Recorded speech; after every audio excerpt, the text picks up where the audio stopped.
After delivery தூங்கி எழுந்திரிக்கும் போது அப்படியே வேர்த்து ட்ரெஸ் எல்லாம் குளிச்ச மாதிரி ஆகிடும். அது ஏன் தெரியுமா? அதுக்கு பின்னாடி இருக்க சயின்ஸ் பார்க்கலாம். Welcome to day 28 of feeling டஸ்டாசிஸ் ரெக்டி. ப்ரெக்னெண்ட்டாக இருக்கும் போது நம்ம பாடி வந்து அப்ராக்சிமேட்டாக 1.5 to 2 liters ஆஃப் வாட்டரை வந்துட்டு ஐ மீன் எக்ஸ்ட்ரா பாடி ஃப்ளூயிட்ஸை வந்து ஸ்டோர் பண்ணி வச்சுருக்கோம். டெலிவரிக்கு அப்புறம் அது வந்து நம்மளுக்கு தேவை கிடையாது. ஸோ அது எதர் யூரின் மூலமாகவோ இல்லை ஸ்வெட்டு மூலியமாகவோ நம்ம உடம்புல இருந்து போயிடும். இன்னொரு ஹார்மோன் ஒன்று இதுக்கு ஒரு பெரிய ரீசனாக இருக்குது, அதான் எஸ்ட்ரோஜன்.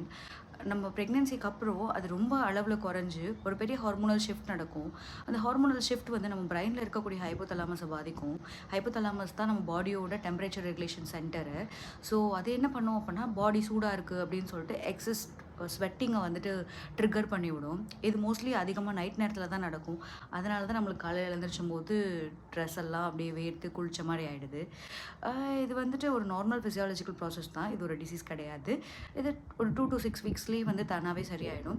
பட் இது கூட சேர்த்து ஃபீவர், சில்ஸு, பிரெஸ்ட் டெண்டனர்ஸு, வெஜினல் டிஸ்சார்ஜு இதெல்லாம் இருந்துச்சு அப்படின்னா கண்டிப்பாக டாக்டர் வாங்க. வேர்க்கிறதுலாம் ஒரு பிரச்சனையான்னு கேட்பீங்க.